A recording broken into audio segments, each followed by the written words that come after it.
Alhamdulillahi Rabbil Alameen Ar-Rahman Ar-Rahim Malik Yawm Ad-Din As-salatu as-salam ala Muhammad Rasulullah wa Mustafa Ameen wa ala alihi wa sahbihi ajma'een.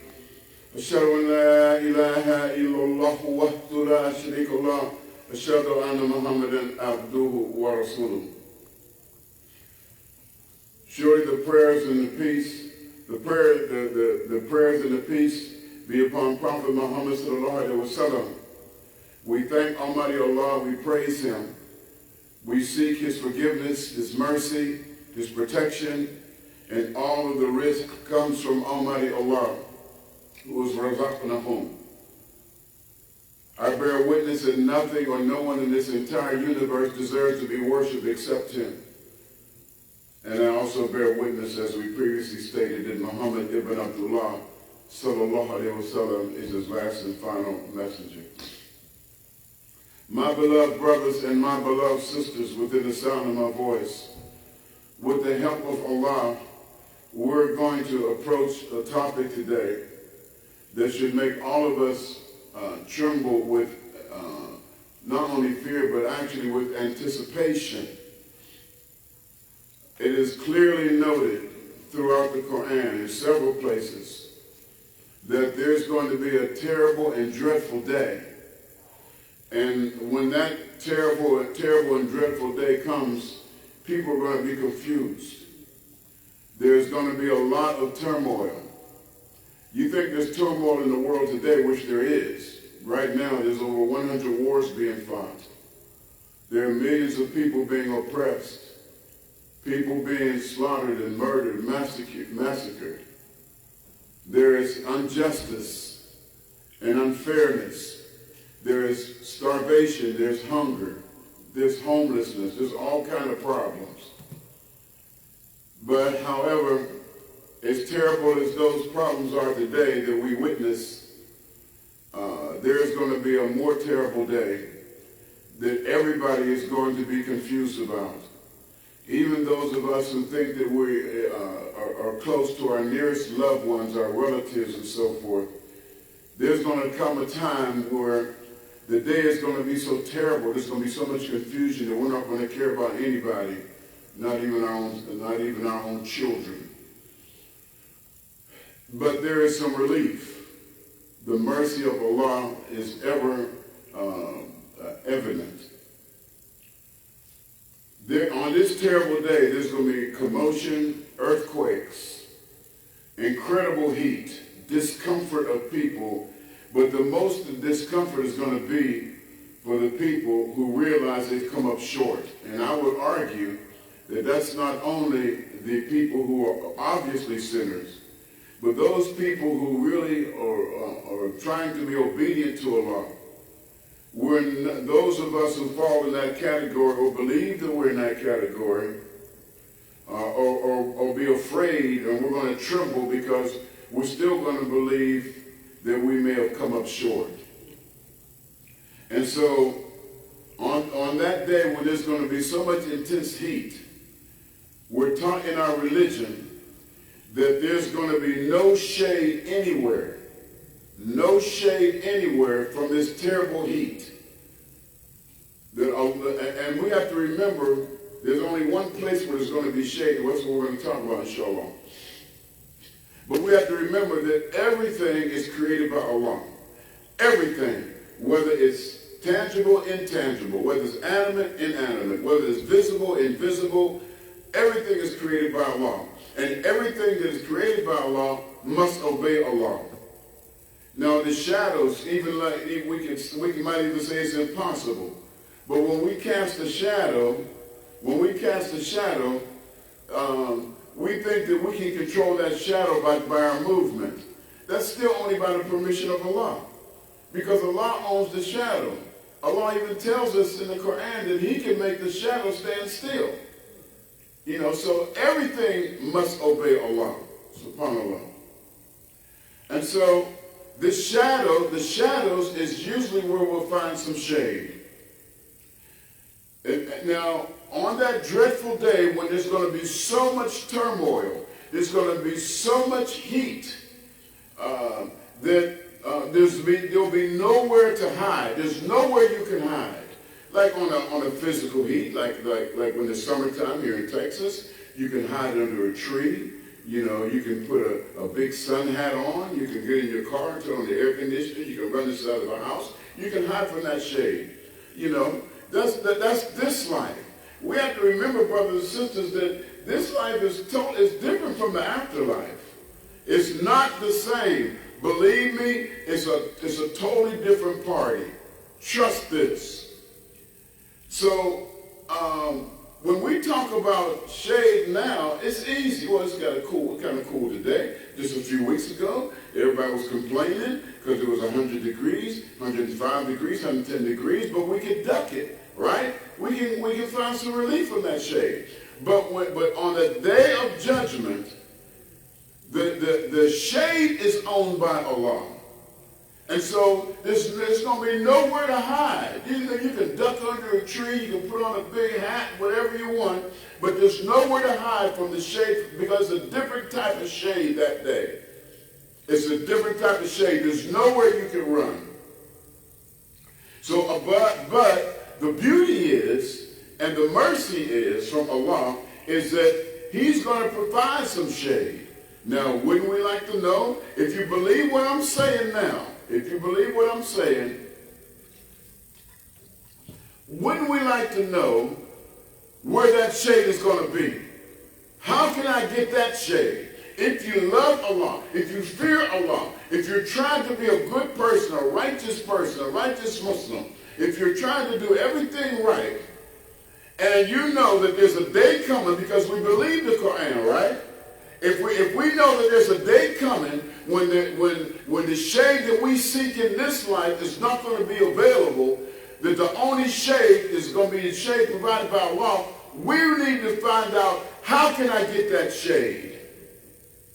That's what we need to ask, the question we need to ask ourselves.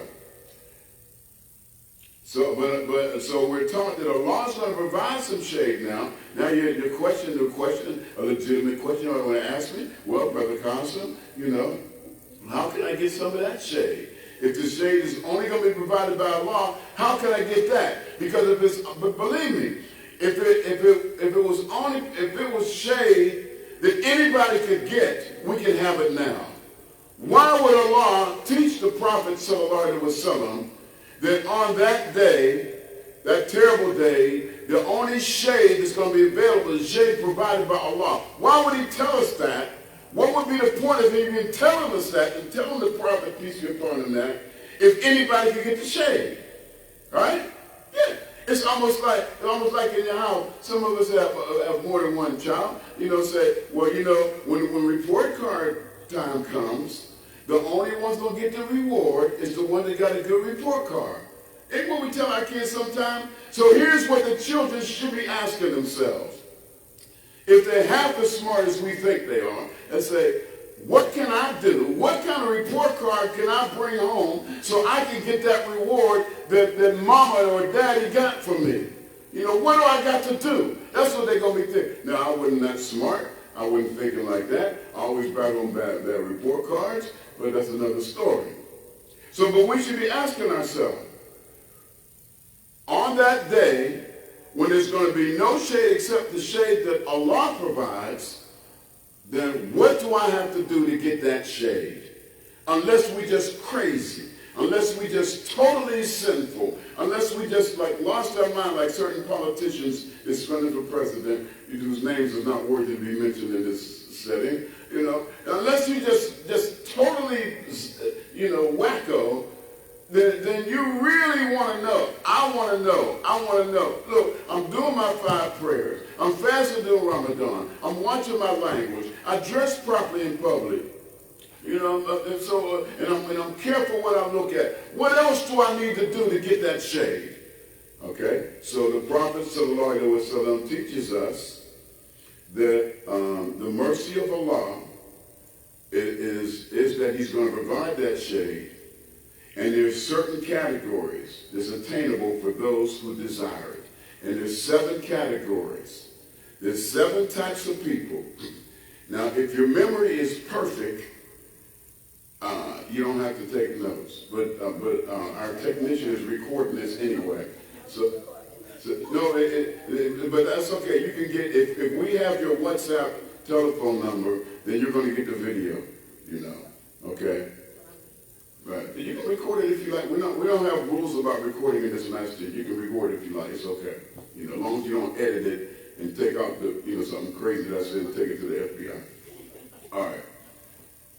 So the mercy of Allah is that each category is attainable. Excuse me. Every single one of these 7 categories that we're going to discuss is attainable by any person who wants it. Question we got to ask ourselves if we want it.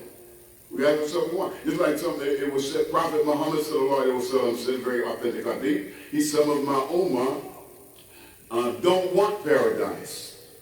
And the Sahaba said, Ya Rasulullah, how can somebody not want paradise? He said, because they're acting like they don't want it. He said, some of my ummah want hellfire. He said, how can somebody just want or desire hellfire? He said, because they act like they want hellfire. Look how some of them living. Okay. So let's go through these in these few moments that we have together. The first category, and now mind you, now remember what I said, if you really want to, you can be in all 7 of these categories if you want to. It depends on what you want. You want to pick and choose? See, the danger of picking and choosing which category, well, I think I'll do this, I think I'll do that, is that if you come up short in that one category, then you can blow it. And you might not get any shade, you know. Okay. The first category of the person, the type of person that's going to be under the shade of Allah on the day that there'll be no shade except the shade that he provides, is a just ruler. Now let's think about what a just ruler is. A just ruler isn't necessarily a governor, a king, a president, not even the imam of a masjid. You know, not even the emir of a majlis ashur. It's not that limited. A just ruler is any leader, any authority, any wali or representative, any husband, any wife, any officer, any single mother, anybody who is in charge of someone. That's a rule. Now, if you're just, if you're fair, then you're one of those people under the shade of Allah. The example is Prophet Muhammad sallallahu alaihi wasallam. He's our example. He was a leader. Forgive me. He is the leader. He's the only prophet out of all the prophets, ajma'in, that is spoken of in the present tense. We don't say Prophet Muhammad, peace be upon him, was the messenger of Allah. Say he is the messenger of Allah. He spoke of the present tense because we still have to follow his example, take his advice, take his warning, do what he says, imitate him the best we can, pray the way he prayed, and all of that. He is the messenger of Allah. So his example, look at the example. He was the ruler. He was the leader of the ummah. The leader of the ummah. Look how fair he was. He was so fair that even people that were against him, he gave them a back door. He gave them a benefit of the doubt. And one of the famous stories is when there was a lady, I don't know whether a lady or a man, I'm not sure, I could be wrong, but I'll just say there was a person, in case I'm wrong about the narration. There was a person that used to put trash by the doorway of the Prophet ﷺ so that he would either have to step out of it or move it before he came out of his house. And one day, it was day after day after day, but one day he looked out, he came out of his house and the trash wasn't there. His first concern was, what happened to the person? Where's my trash? You know, he was concerned. And somebody said, that person is sick. SubhanAllah. So he went to visit the person and made a dua for that person, asked Allah for shifa to heal that person. That person was so moved, that person accepted Islam. You know, he's better than me, of course. He's better than all of us. He's better than all of the prophets. But I don't know if I can handle that. Even twice in my doorstep. And look at the children of Taif. The children of Taif, when he went there to preach Islam, and the adults told the children to throw rocks at him. You know, he was the ruler. He was the ruler. He was so influential. And it's so respected by Almighty Allah that Allah told the angels that asked him if they wanted them to crush, bring the mountains together to crush everybody. He said, don't do that. Because, one of their descendants might accept Islam. He was so fair as a leader that among his wives, he used to visit his wives. They had their certain days. Sometimes in some narrations, sometimes he would visit all of his wives in the same evening. But when he felt death approaching, to show how fair and considerate he was, he went to his wives and asked them, though he didn't need their permission, but just to show his courtesy and diplomacy, he asked for permission to spend his last few days with Aisha, radiallahu anha, his youngest wife. They could have said no, or he couldn't have, or they said, no, I'm the oldest. No, but he, to show consideration, and they respected his request. All right? But that's just a few examples of how just and fair, subhanAllah. Even on the battlefield, he was a just ruler. He could have told them to do anything. When they had the prisoners of war, he ordered the Muslims to feed them what they ate, the same food, walk beside them, and he said even offer them freedom if they taught Muslims how to read. Because he was fair, he was just. Even between the Sahaba, when there was a dispute between the Sahaba, then he would patiently, he wouldn't take sides or who was his favorite. Everybody knows in all the narrations that Abu Bakr Siddiq was his closest friend, subhanAllah, yes. Yeah, but he was fair. He didn't take favors. He didn't make judgments based on how he liked somebody. He was just and fair. And so we have to be just and fair as leaders of our households, on our jobs, wherever we are. We have to be fair and just to the best of our ability. Then the one who's trying their best to be fair and just, as one who's responsible for other people, that's one of the types of people that's under the shade of Allah on the day when there's no shade except the shade that he provides. Yes, a just ruler. So we have to be fair. And don't just, bully people because we're in authority. This whole world is being ruined by bullies, dictators, and people who will put themselves in power, even people who are voted in power and then ignore the people later. That's why I have an issue with the way that the word democracy has been diluted, and discredited. It doesn't have the same essence that it used to have.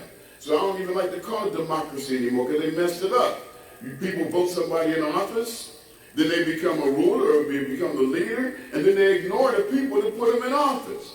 Take our money, and spend it how they want to spend it. We got our brothers and sisters dying from money that we earned, that we entrusted the government with.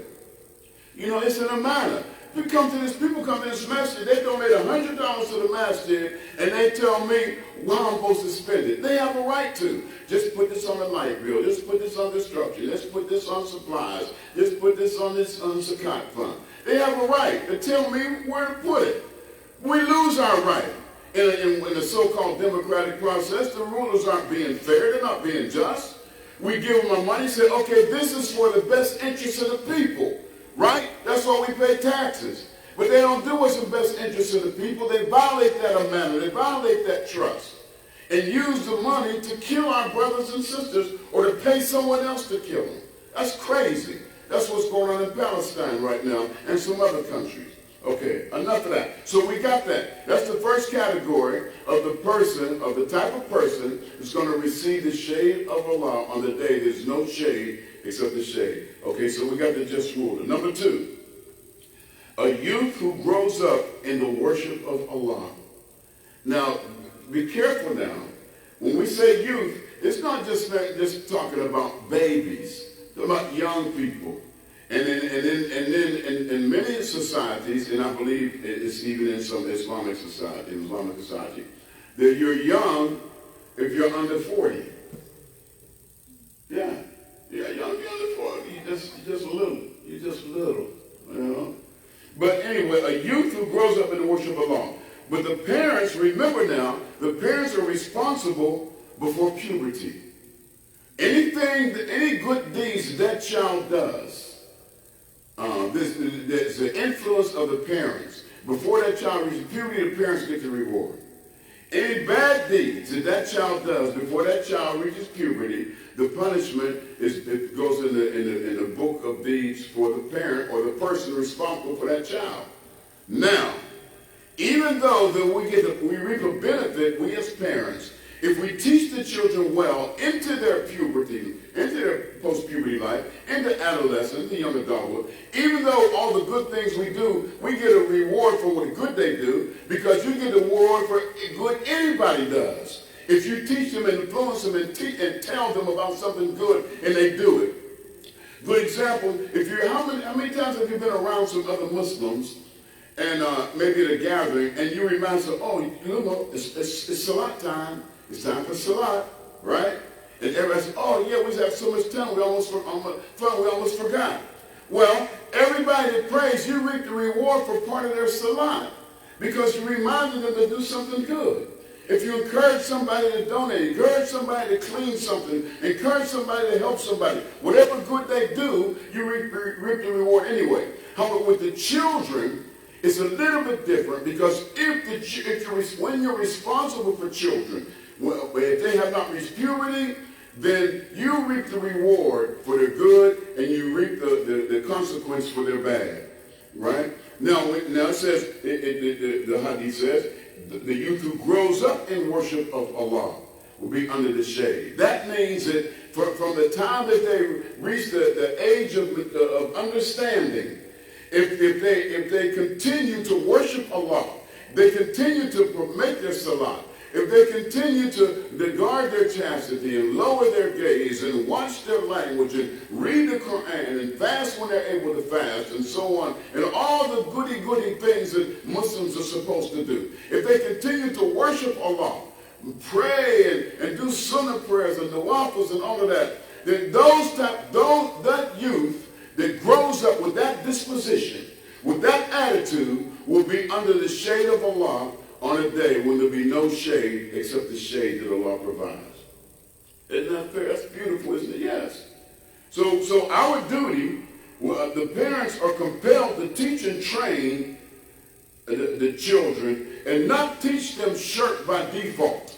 And we mentioned this before in other settings, that sometimes as parents, in our sincerity, and in our energy, enthusiasm to make our children do good things, we inadvertently teach them shirk. How many times have we as parents said to our children, and this is going to bite a little bit, that, you know, if you do your prayers, mommy and daddy will be happy with you. We tell them that, right? Yeah. Oh, if you wear your hijab, mommy and daddy will be proud of you, will be happy. But then subconsciously, we're programming the children to inadvertently seek the approval of a human being. So then when they step away from us, and they go to the public school or the marketplace or wherever they go away from us, and we program them to seek the approval of human beings, then the human beings that try to influence them don't have their best interests at heart. So we've taught them shirk. So now they're looking for the approval of any human being. And they'll say, Khadija, you know, if you smoke this cigarette, we'll be proud of you. You smoke this reefer, we'll be proud of you. If you have a little boyfriend and have a little baby, we'll be proud of you. Junior, if you stab this guy and wear a red bandana, we'll be proud of you.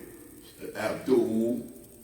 But they're not thinking. Then they bring that home to us, and we blame the environment. And we say, don't hang around those kids. But we have programmed them. So I make an appeal to the parents, change your language. Don't put the emphasis on you and daddy or you and mommy. Tell the children, if you do right, if you say your prayers, if you recite the Quran, if you wear your hijab, if you watch your language and so forth, then Allah will be proud of you and mommy and daddy will be proud of you because you're trying to please Allah. That way they'll be protected, and when they go to their friends and they go to their peers, and their peers try to influence them, they'll say, smoke this reefer, take this drugs, take this fentanyl, have your boyfriend, have your girlfriend. Take that rag off your head, and we'll be happy with you. And they will tell them, no, but Allah won't be happy with me. You're only inviting me to seek the happiness of Shaitan, the devil. That's the language the children will learn, and they'll make better choices. So the youth that grows up in the worship of Allah, and we have them while we have them in the palm of our hand, we can help ensure that the youth that grows up into adulthood in the worship of Allah will be the type of person that's under the shade of Allah on the day when there's no shade except the shade that Allah provides. Number 3, the man whose heart is attached to the masjid. Notice how he specifies the man. Why? Of course the women get a reward for anything good. They come to the masjid, they get a reward for that. But the women are not obligated to come to the masjid. They're not obligated to come. However, the Prophet of Islam, sallallaahu, sallam, he has obligated the men to let the women come to the masjid if they ask to come. Yeah, he said, if your women ask to go to the masjid, let them come. The Prophet was smart. Not only was he wise, he was smart. Because the Prophet, peace be upon him, knows that there's a certain energy, enthusiasm, motivation, and empowerment that comes over the women who congregate in the masjid. You know, they fraternize with each other. They bond together. They make things happen. Right? Yes. Sure. Look at these Taalims. I've been speaking at Taalims all over the country. And 9 out of 10 of the Taalims is just populated by the sisters. That's another point. Bottom line is, he specifies a man whose heart is attached to the masjid. Now, what does it mean if his heart is attached to the masjid? Brothers will have to examine themselves. It's not, I don't have the right to judge. I don't have the right to point at brother and say, man, your heart's not attached to the masjid, you're supposed to be here. I don't have a right to do that. I don't even have a right to think it. It's up to Allah. But that person has to examine themselves. And I challenge, I don't want to say challenge, I would invite the brothers to examine themselves. Examine yourself. Do you look for reasons to go to the masjid, or you look for excuses to not go to the masjid? Ask yourself. Because whenever the conversation comes up, Brother Salim, you can bear witness, whenever the conversation comes up about coming to the masjid, all of a sudden the brothers start making excuses. I'm not a pope. I'm not a Catholic priest. There's no confession in Islam. You know, we just started the conversation, right, brother? We started the conversation. All of a sudden the guilt trip comes. I can't make it because, the way that I work, or I can't make it because I got to be home. And I gotta, that's your little red wagon. Examine yourself. Allah says in the Quran, come to Islam wholeheartedly. The Prophet of Islam, sallallahu alaihi wasallam, said, if your heart is attached to the masjid, you're one of those 7 people. Examine yourself. And if you prefer or you're comfortable praying at home, fine. It's on you. Hey, I'm not going to be there to help you just keep, Allah, you should give him some shade because he was telling me the other day in the masjid that he have a good read. I'm not going to be able to help you. Even the Prophet of Islam, sallallahu alaihi wasallam, who's granted intercession, is not going to speak up for anybody till Allah tells him to speak. So how can me, a regular guy, I ain't no prophet, I'm not even a scholar, and I'm barely an imam by the skin of my teeth. I can't be there to speak up for you, brother. If you don't want to go to the masjid, fine. Keep your excuses to yourself. I can't judge you, and if I could judge you, what can I do about the judgment? If you're more comfortable praying at home, fine. I'm not saying it's a sin. It's not necessarily a sin, but why not seek the shade of Allah? Why not seek the shade of Allah? Why not seek it? Why not want the shade of Allah on a day when there's going to be no shade except the shade that Allah provides? Right? I can't say it's a sin if you don't want to come to the masjid, brother. Why not seek it? Why? And if you ask yourself the question, ask yourself the question. Do I dislike leaving the masjid? If you dislike leaving the masjid, man, I really hate to go. This brother right here has been working almost 24 hours. He's struggling to keep his eyes open like, hey, he hates to go home. you know, but he got to get out there and get some rest so he can be more useful tomorrow. But if you find yourself disliking leaving the masjid, then your heart is attached to the masjid. If you're at home and you say, oh, I don't have enough time to get to masjid in time for salat, I'll get something to pray, you should feel disappointed. A few years ago, do you remember the Harvey hurricane? When Harvey come through here, and our streets started to get flooded where we live, I told my family, let's pack up while we can get out of here and go to the masjid. We're going to camp out at the masjid because I would rather be stuck at the masjid and can't get home than to be stuck at home and can't get to the masjid. You know, I said, oh, thank you, Allah. I thank Allah. I didn't brag about it. I thank Allah. My heart is actually attached to the masjid because I would rather be here at the masjid. SubhanAllah. And the sisters, even though you don't have to be here if you don't want to, don't you know the reward of volunteer acts? SubhanAllah. There's a huge reward. Sisters, you don't have to be here, but your reward is so huge. Even though that we're taught that the prayer of the sisters is best at home, you know, pray your prayers at home because you send blessings on the household. SubhanAllah, yes. But this beautiful, the Prophet of Islam was taught by Allah in what is called a hadith Qudsi. And that means a sacred hadith. That means Allah, it wasn't something that came from the Prophet, peace upon him, it came from Allah. He said, those who engross themselves, and I'm using some English words because the translation isn't perfect, in voluntary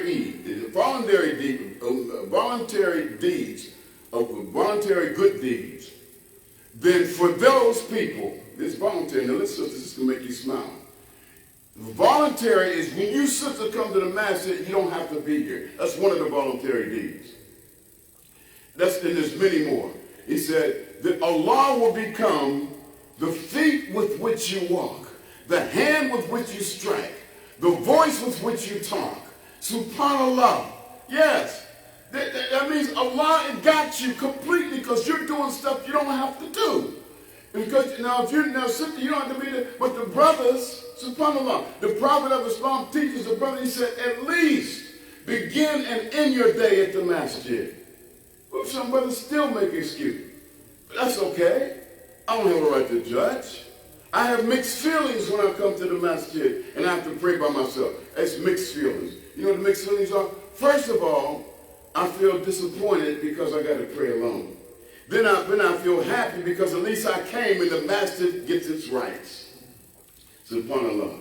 And you know what makes me feel good too? That my wife sometimes she'll say, Qasim, can I go to the masjid with you this morning? I said, MashaAllah. No, I'm just kidding. I said, of course. Because you know what? She's doing a volunteer act that gets a big reward, right? And I know, because I think she still cares about me a little bit. She ain't tired of me yet. She's making dua for me. So why would I stop somebody from making dua for me? How do I know that some of you sisters is making dua for me? Because in the Tashahhud, Allahumma salli ala Muhammad wa ali Muhammad kama sallaita ala Ibrahim innaka hamidun majid. Allahumma barik ala Muhammad wa ali Muhammad kama barakta ala Ibrahim. Right. You're praying for the Prophet Muhammad and his whole ummah. I think that I qualify to be part of his ummah. Huh? You think? You think you're part of his ummah? Huh? Okay. So that means when you pray, you're making dua for me. Why wouldn't I want you to pray for me? SubhanAllah. So I say, yeah, honey, go on to the masjid. You know, and you know what she said sometime when we finish this up, she said, do we have to leave now? I said, yeah, because I'm hungry. I said, of course, take it easy. Yeah, we're in the masjid. What better place to be? SubhanAllah. Yeah, mashallah. So the man whose heart is attached to the masjid and not making excuses. And here's another way a wife, the duty of the wife. Here's the duty of the wife. Am I okay with the time? When you're supposed to be, how many of you are wives? Wave your hand if you're a wife. You got a husband. Oh, okay, all right. You know the part of your duty, your main number one duty is to help him with his deen. Did you know that? Here's my evidence. Adam, when he was created, alaihi, sallam, he needed help. What do you think he needed help doing? Moving furniture? Jacking up a car? Allah would have gave him a gorilla or elephant, right? No, he gave him a beautiful, fine, pretty woman, a sister. Mashallah. Said, whoa, this is what you mean by help? Yeah, your duty is to help him with his deen. Your duty is to kick him out of bed in the morning and say, you're supposed to be praying at the masjid, not here with me. I'll be all right. I promise you, honey, I'll be here when you get back with my Victoria's Secret. I'll be here when you get, I promise. Get out of here. You know, if he gets angry and start using un-Islamic language, well, wait a minute, come on, honey. The angels are writing that down, plus the children are listening, right? Yes. You know, he come on and bought himself $300 Air Jordan sneakers. But the children's shoes is run over. You think about the family first. You're supposed to remind him of his deen. Yes. And help him. So he needed help with his deen. Yes. That's her job. Yes, that's part of your job, sister. If you're not going to help him with his deen, if you're not going to correct him, Abu Bakr Siddiq, the first Khalifa after Prophet Muhammad, peace upon him, in his inaugural address, he said, I'm not the best of you. He said, if I'm correct, support me. If I'm wrong, correct me. If you're afraid to correct your husband, then do you love him or you fear him? You know, subhanAllah, you got to fear Allah. So, oh Allah, he's not doing right, he won't listen to me. Oh Allah, open his heart and make him, you're supposed to help. You're the helpmate. Yes. And your job is to protect and maintain her. Right? Yes, subhanAllah. But your heart has to be attached to the masjid. And a sister who has a husband and can tolerate his heart not being attached to the masjid, you're going to have marital problems. Guaranteed. I'm not a pessimist, but I'm saying what the Prophet, peace upon him, the value of having your heart attached to the masjid and the knowledge, and then you got to, so, and then you got to ask her, honey, remind me sometime. Yes. Number 4. The fourth category of the type of people who will be receiving the shade of Allah on a day that there is no shade is 2 people who love each other for the sake of Allah. Yes. Yeah. Yeah. You love for the sake of Allah. Only for the sake of Allah. Not for any ulterior motive. You love your husband? You love your husband? You love your husband? You think you love your husband? There's another hand sticking up. You love your husband? You love your wife? You're pretty sure? Okay, I love my wife. I don't love my wife. I'm insane, crazy, ballistic over her, But listen, only for the sake of Allah. Not because I want something in exchange. And it doesn't have to be spouses. If I love you, brother, you got one of them personalities, I believe, because you ain't all that handsome, so your wife must have married you for your personality. You got one of them personalities, I'm just teasing because I know you can take a joke. But you got one of them personalities, I get real happy when I see you come around. It's not because you've been gone so long, like you've been away at war. I think you should be here more often. But when I see you, I get happy, man, because you just got one of them personalities, right? And your children got this, But I love you not because I expect to get something back from you, right? If you love your sister, how many times you tell a sister, I love you, sister? The sister, Kansas, she's one of our real passionate sisters. I heard her tell some sisters all the time, oh, sister, I love you, sister. She said it all the time. But it's not for any ulterior motive. It's not, I love you so you can give me some money. It's not, I love you because I want you to give me a free bean pie. It's not, I love you, because you're going to let me borrow your car. It's not, I love you because, sir, because you're going to let me marry your daughter. I love you only for the sake of Allah. No ulterior motive. Now, here's what we do subconsciously. How many times have you said to someone that you love, okay, this is not Juma prayer, so you can respond if you want to. And don't be afraid to be guilty, because there's no punishment. Even when we do this to our church, how many times you tell somebody, I love you, and you get quiet because you wait, and they say, you didn't say I love you too. Tell the truth. What's wrong with that picture? Because you wanted something in return. You wasn't sincere. You wasn't maybe advertently sincere, but inadvertently you weren't sincere. about that expression because you wanted something back. If I tell you I love you, brother, I'm not going to sit around and get quiet waiting for you to say I love you too and get mad if you don't say it. That means that the only reason I said it is because I wanted something back. I love you only for the sake of Allah. It don't matter whether or not you love me.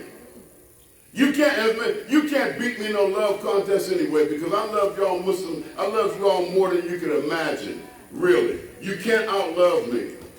I love you to death. To death. But subhanAllah. And we can have a love contest if you want. But there should be, but one of those people, one of those types of people that will be receive the shade of Allah, on the day there'll be no shade except the shade provided, is two people who love each other only for the sake of Allah. No ulterior motive, not expecting anything in return, and not even saying I love you so you can hear him say it back, and not even, check this out, so that other people can hear you say it. You felt, you only said it because you were overwhelmed with the emotion for this person at that moment. And you just felt like saying it. It's almost like walking in Walgreens. How many times, brother, have you walked in Walgreens and walked down the greeting card aisle, thought about your wife, and just kept going? Huh? Well, how about spending $3, stop for a moment, pick out a card. I think she'll like this. It ain't her birthday. It ain't anniversary. It ain't Christmas, New Year's. It ain't none of them pagan holidays, right? She didn't catch me on the phone with no other sister. And I'm trying to make up to her. I'm just thinking about her, and I want her to feel good today. So I'm going to pick up a rose and a card, right? Yes. No other reason. And then if you're not used to it, she's not used to it, she's going to say, okay, what you done did. What you done did. That's the Ebonics, not what have you done, like soap operas. What you done did, No, sisters, really, tell the truth. What would you rather have from your husband? A $1,000 bouquet once a year or one flower every other day? Tell the truth. What does that tell you? If you get a flower every other day, what does it tell you? He's always thinking about you. What if you walk past the bathroom and hear him in there rehearsing songs in the shower to sing to you? I do love you. No audience is around. The kids are asleep. And he must mean it because ain't nobody around. He's rehearsing, Right, yeah. You ever see, you don't sing to your wife, do you? No, don't use the excuse you don't know how. Believe me, she won't respect the effort. The way that Allah respected the effort of Maryam, alaihi salam, when she was pregnant with Isa ibn Maryam. He told her to get up and shake the tree. The dates didn't fall because she shook the tree. The dates fell because he respected her effort. No matter if you even sound like Joe Cocker on crack, if you say to your wife, and she's going to say, honey, that's so beautiful. She don't mean your voice is beautiful. She means your effort was beautiful. How close am I to the truth, sister? Yeah. SubhanAllah. Yeah. So, two people who love each other for the sake of Allah only, whether it's husband and wife, brothers and sisters, brothers and brothers, sisters and sisters, cousins, fathers and sons, sons and fathers. If you love each other only for the sake of Allah, Allah recognizes that. And on that day, that terrible day, there'll be so much heat that even the shadows can't do. You can put a shadow like this, it's not going to appear. Only the shade of Allah will be on that terrible day. And Allah will give it to this type of person as well. Two people love each other for the sake of Allah. Number 5, the 5th type of person that will receive the shade of Allah on the day, there'll be no shade except the shade he provides, is someone who resists temptation of the opposite gender. If you resist temptation, that's because the shaitan's most effective weapon is sex. Shaitan loves that. If you resist temptation, but don't flatter yourself. Don't say I will never commit sin. I will never do that. Not me. I'm strong. Yeah, right. I heard one minister told me one time. He was a minister. He said, I'm so strong, I could stand on the belly of a naked woman and preach the religion. I said, yeah, I believe it. What you going to do after you finish that sermon? You're right. Okay. Don't push yourself. Don't flatter yourself. Because not only physically resist the temptation, but any subtle gesture towards that person is not resisting temptation, right? It could be, we know in the hadith that the man is granted by Allah one glance at an attractive woman. I get one glance, right? So there's this story about this one brother. He was staring at this sister. He said, "Hey, brother, you supposed to have one glance." He said, "I'm still on my first one." It don't mean one stare. It means one glance is permissible, But a loose tongue is also not resisting temptation. Vain talk, lahwi in the Quran, Surah 23. So that's one of the categories of people who's going to be successful. Those who avoid lahwi. That's vain talk. Saying stuff you don't have to say. I was in the supermarket with my wife one time, right when we first opened the masjid, and the little young cashier, she might have been 20, little cutie pie, and her hair was covering her name tag. I said, "I can't see your name tag." And she nudged me. I said, "Okay, now I got them butterflies. Them butterflies in your white pussy." Until we got outside, she said, "You got to make up your mind. You going to lead a community, or you just want to say anything you feel like saying. It was not necessary for you to say anything." That was Quran. Because the Quran says, "La lahwi." Don't say stuff you don't need to say. Okay? And that also is written. Say something you don't need to say. The loose tongue, vain talk, or the tone of voice. The tone of voice. Your tone of voice could be of not resisting temptation, right? So somebody can say something to you. "Oh, good morning, sir." Right? Sound respectful, doesn't it? Even from a person, non-Muslim, "Good morning, sir." And you might say, "Good morning to you." That's not resisting temptation. If you want to be one of those people in the category of those who receive the shade of Allah, on the day there'll be no shade except that shade, you need to watch your mouth, watch your eyes, watch your hands, watch your gesture, watch your step, watch any step, right? SubhanAllah. Each second, each moment requires resistance. Just as the Prophet ﷺ teaches us that every step towards a good deed is another good deed, is multiplied. Every step towards a bad deed is multiplied, right? Allah said in the Quran, وَلَا تَقْرَبُوا الزِّنَا إِنَّهُ كَانَ فِي الشَّيْطَانِ سَبِيلًا. He said, don't go near, لَا تَقْرَبُوا, that don't go near zina, don't go near illicit sex, don't go near the temptation, don't go near it. That's the first order. That's a commandment from Allah. First he said, don't go near it. If you go near it, that's one sin already, because you went near it. Right? He said, why? Because it opens the road for shaitan sabila. It opens the door to evil deeds. Right? Yes. It'll open the door for it. It'll lead to it. It'll lead to it. So he said, don't go near it. Right? So each step. So a brother came one time, name's not important, came and said, "Brother, I had to repent." On the way he's telling me, but I couldn't get on the conversation. He said, "I committed zina last night. I made that one sin." I said, "Brother, you can't calculate that, because every single movement is a separate and independent and punishable sin.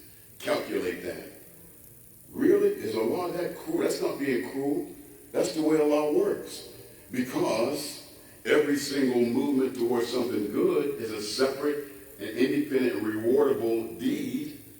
Every step, you know why that's just? Because in each moment you can stop. If I'm going towards you because I want to help you, each step I can change my mind and come back. If I'm going towards you to hurt you, each step is a punishment because I can turn around and go back. And so, those who resist the temptation in every way, not just physical sex, not just taking off your clothes, not just renting a motel room, I'm not just talking about hugging and kissing, anything that demonstrates that you are succumbing to the wiggling finger of shaitan is not resisting temptation. And if you can resist temptation in every single part of your body, why do you think in Al-Fatiha we say Iqtana Sirat al-Mustaqim instead of Iqtani? Iqtani means guide me, just one. But Iqtana means every part of my human makeup needs to be guided on a straight path. And so Number 5 is this person who resists temptation of the opposite gender. It's one of those people that will be under the shade of Allah. On the day there will be no shade. If I go past one, will we still be okay? Okay. Number 6. We're almost done anyway. Number 6. The sixth type of person, the sixth type of person that will receive the shade of Allah on a day there will be no shade except his shade. It's the person who gives in charity in secret. Right? Now there is some benefits to giving in public if your intention is to inspire other people to give. Right? Yes. If you know that there's some wealthy people in your environment, if you know there's some wealthy people and you feel that you might inspire them to help in a good Islamic effort, if they see you giving, if that's your reason, fine. But if you're doing it for riyah in Islamic language means to show off. You know, I want riyah means I'm showing off. I want people to see me. You know, look at him. You know, he's generous. You know, but a person who gives in charity in secret, unless it's to inspire others, it's not really charity if you're expecting anything tangible in return, whether even something intangible. Look at him. There he goes. Oh, you see him walking in? I know he's going to say yes. You know, so you pull out a wad and let people say yes, yes, see me. You know, subhanAllah, yes. And you want something, you want notoriety, you want praise. But we got to be very careful because even though it's legitimate, there's nothing, no harm in asking someone to pray for you. See, there's conditions for that. When you ask somebody to make dua for you, it's like you're having a problem and you want some additional prayers, right? And you see a person, you know that person religious, so I say, look, brother, you know, I'm having a little, like right now I'm having trouble with my knees. So that's real, that's not just an example. I got big trouble with my knees, you know. I said, brother, do me a favor, make dua for me, man. I'm having trouble with my knees. That's different, you know. Or I'm sick, or you know, I got an interview tomorrow for a new job. I really need to take care of my family. Make dua for me. That's different. But if somebody does something, if you do something for somebody, and then tell them, oh, just make dua for me, that means that you did it because you want something in return. You got to be careful. That means even though it's intangible, we got to be careful. I'm not authorized to say that it's wrong to ask somebody to make dua for you if you do something. I'm saying that you have to be very careful that you didn't give it so that that person can make dua. In other words, what we could be subconsciously saying is, if you don't make dua for me, I'm not going to do it. That's almost like the bargain that some people make with Allah. Some people bargain with Allah and say, oh Allah, if you help me out of this problem, I'll always make my prayers on time, you know, and I'll pass it. Well, Negro, you were supposed to do that in the first place. You know, subhanAllah. You know, don't be make a deal with Allah. I tell you what, if you help me out of this problem, you know, I'll fast during the month of Ramadan. You know, help me out of this problem. I'm going to pray Fajr prayer at the masjid. Man, don't be bargaining with Allah on something that you're supposed to do in the first place. Do it because it's the right thing to do, right? Now you're still supposed to ask Allah for help. Oh Allah, please help me. Don't put conditions on it. You know, Allah is not that type of God where like he owes that to it. The only thing that Allah, the obligation he puts on himself, he said he obligates himself to come to the aid of those with taqwa. Those that have the respect for the presence of Allah. He's obligated himself to come to your aid. Now, you don't have to put a condition on it. You examine yourself. Do I have taqwa, Qasim? Do I have taqwa? Do I fear Allah? Am I careful about lowering my gaze, doing what I do, doing my prayers on time? If I'm careful about everything I'm supposed to do, then I can expect Allah's help. I don't have to say, you know, oh Allah, if you help me out of this, you know, I'll always go to Jummah prayer from now on. Come on now. Allah doesn't work like that. It's an insult to even the legacy of Prophet Muhammad sallallahu alaihi wasallam. For Muslims or any religious person to put a condition on God to do what we asking him to do. Can't do that. So a person gives in secret is very, very powerful. It's so powerful. Let me give you a hadith, and if you heard me relate this before, pretend like you're hearing it for the first time. Okay, humor me, because we got one more to do, and we're going to finish up. When the earth was created, and it was trembling like this, then the angels were concerned, and they said, "Oh Allah, the earth is trembling." And so then Allah, that's when the mountains had already been created, but they hadn't been given their commandment. See, it says in the Quran that the mountains are like pegs, right? But they still didn't know what they were supposed to do because their creation, they hadn't got their commandment from Allah. So at that point, Allah commanded the mountains to hold the earth still. So then the earth started going smooth. And the angels were amazed. They said, "Ya Allah, surely there can't be anything more powerful than mountains." And Allah said, "Yes, there is. Iron, that's hadid in the Quran." He said, "I created iron to dig the mountains that holds the earth still." And they said, "MashaAllah, couldn't be anything more powerful than iron." He said, "Yes, I created nar, I created fire that melts the iron, that digs the mountains, that holds the earth still." And the angel said, "Ya Allah, couldn't be anything more powerful than fire." Allah said, "Yes, I created I created water, because water extinguishes the fire, that melts the iron, that digs the mountains, that holds the earth still."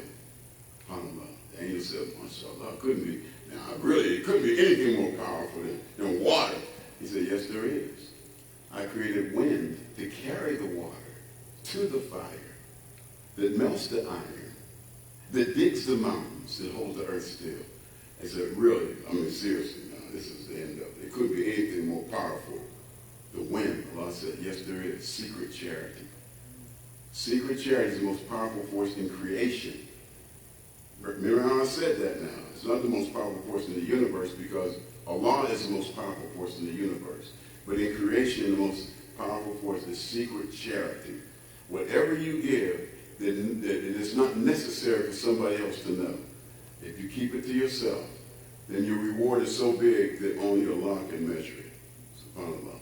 So the person who gives in charity in secret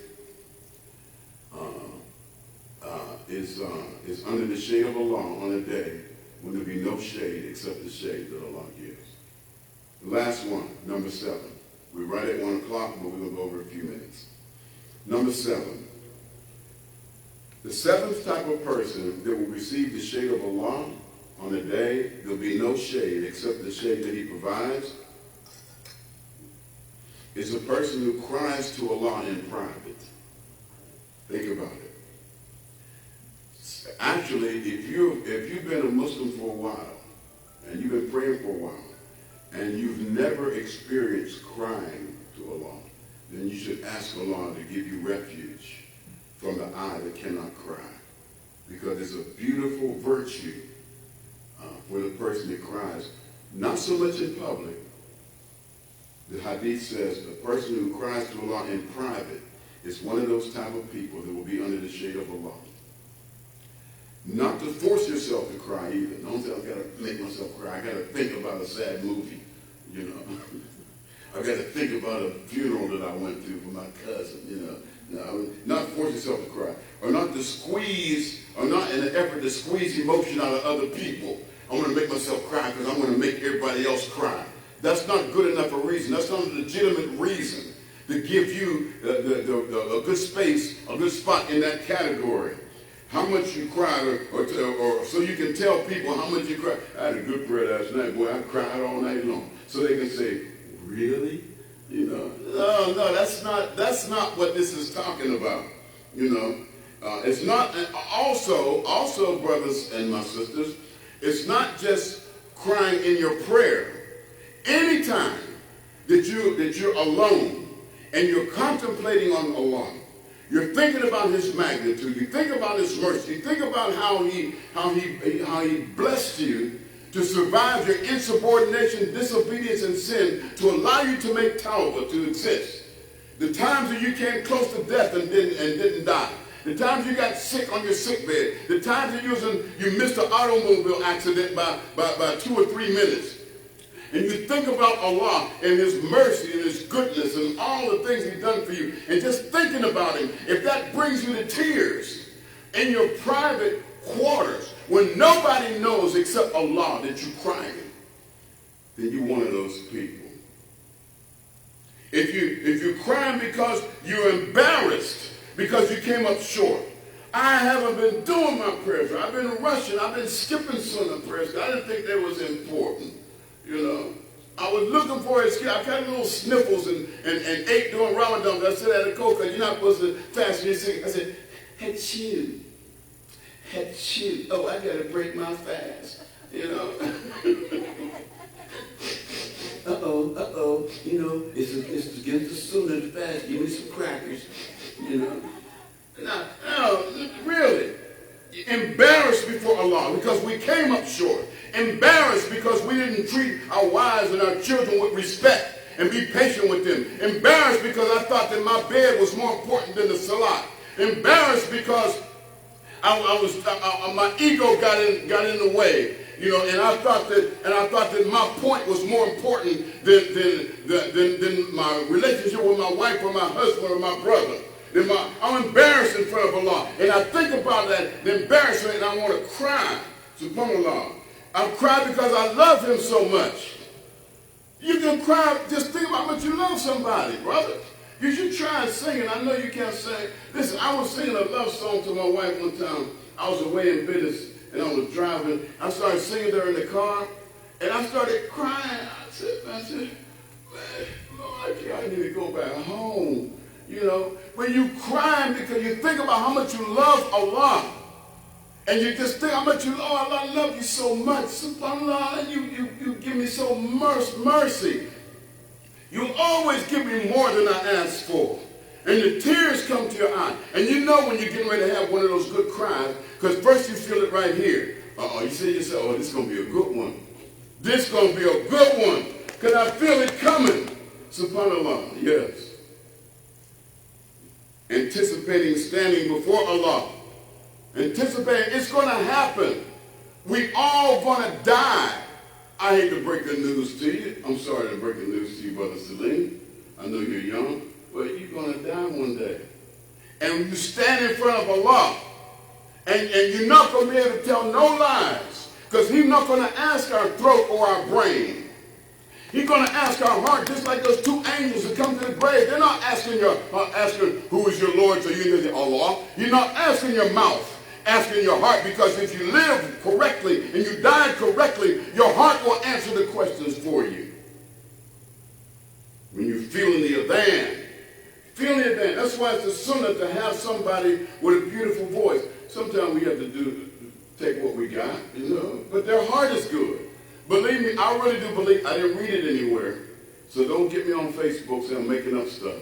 I really do believe that a person who has a beautiful voice, but not sincere, his adhan is not loved as much by Allah as a person that has a terrible voice, but he's really sincere. Right? I didn't read it anywhere, but I'm convinced, because I know some brothers that show off calling the adhan. They show off like they're in a Motown recording studio. You know, I see out their shoulders be moving. You know, they do all of this stuff and situate their feet. You know, they shake the microphone and they take this real deep breath and they hold the note of Allah out so long and make you wonder if He's going to finish your damn before it's time for the next salah. But then there's brothers that come to them and they say, brother, I'll call him then. And he sound like Louis Armstrong with pneumonia. But the brother's so beautiful. Heart is so beautiful. I said, I really do believe Allah loves this brother's adhan better than another, because he's doing it from his heart. So you feel the adhan. And the beauty of the Quran makes you cry. If you think about it, you listen to the Quran, you don't have to be a live person. You go on YouTube. Technology has its good points. Go to YouTube and just type adhans. And just close your eyes and just listen to all of the brothers around the world that have been blessed with a beautiful adhan. And if anyone in the adhan brings tears to your eyes and nobody's looking, Or if the children run in the room and say, Mommy, Daddy, what's wrong? Say, I'm all right, I'm all right, I'm all right. Go on back and go play, I'm okay. But you crying. It's going to be all right. It's going to be all right. I just love Allah. That type of person who cries to Allah in private will be under the shade of Allah on the day. There will be no shade except the shade that Allah provides. We pray Allah will accept the best of our deeds and forgive us for the worst of them. And we pray Allah will make us, at the very least, one of those people in one of those 7 categories. Bismillahirrahmanirrahim wal asr. Inna al-insana lafi khusr. Ila alladhina amanu wa amilu s-salihati wa tawassaw bil haqq wa tawassaw bis sabr. Assalamu alaikum. Should I? Okay. I was just advised by an assistant to see if anybody had any questions. Any questions? Oh, good. I don't want to force. Is your hand up or are you scratching your nose? Oh, okay.